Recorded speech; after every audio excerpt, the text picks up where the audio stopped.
Hey Caracals, it's Tuesday the 19th of May. We have two workouts. First, let's get through a warm-up. We're going to warm up the hips, we're going to warm up the shoulders, we're going to warm up the quads, we're going to warm up the glutes. We've got lots of squat work to do today. So the warm-up is 30-second squat stretch. Then we'll go 3 each leg with dynamic lunges. Then we'll go for 3 inchworms, 10 air squats, 3 burpees, 30 seconds each side with a Cossack stretch, and then a 30-second doorway stretch. Workout A is 4 sets of max dips. So perform dips for as many repetitions unbroken as you can. We'll then rest for a minute and then perform 1 arm overhead squats, for which we'll do 5 each arm, and then rest a minute again. So that's 4 sets of dips and 1 arm overhead squats. So for the dips, you're looking to be able to get out a couple of reps each set at least. So choose a scaling option that allows you to do that. You can do dips on a bench or a chair where your hands are placed behind you, or you can do dips on a set of rings if you have rings, otherwise between 2 chairs, whatever options you have available. But whatever option you do choose, make sure that when you drop down into your dip, your shoulders is dropping below the top of your elbow joint. So you want to have your shoulder dropping just below the top of your elbow joint, but not so deep that it's falling all the way through, and you want to choose an option that allows you to at least get that range. Keep your chest up and your back nice and straight as you drop down. You don't want to hunch forward over into the dip as you drop down into that dip.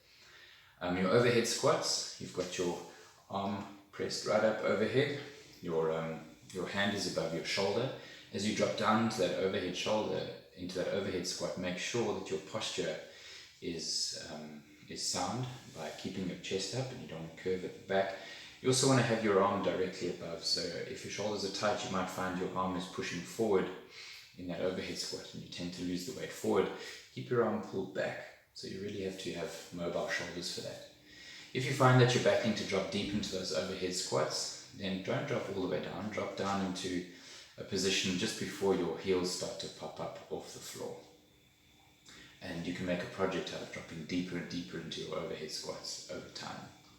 Some good stretches, squat stretches, spending time in the bottom of the squat is really valuable in fixing your overhead squats.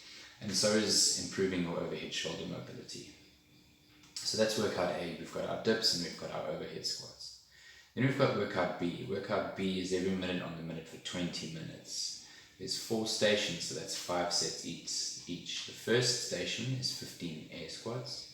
The second station is 12 burpee jump overs. The third station is 10 floor press. And the fourth station is 30 seconds alternating knee strikes. So some interesting movements in there. We've got air squats, burpee jump overs, floor press, and knee strikes. That's every minute on the minute for 20 minutes. You want to pace yourself smartly there. It is 20 minutes. So going out too hard and too fast, you might find you crash and burn. But just pace and scale appropriately. Air squats you could scale by number if you needed to drop the numbers a little bit, as with the burpees. The floor press you can scale by weight. You want to be able to do a set of 10 unbroken, preferably all the way through, but starting to challenge yourself as those sets wear on. Those are our 2 workouts, workout A and B. Have fun with those, and as always, let us know how they go.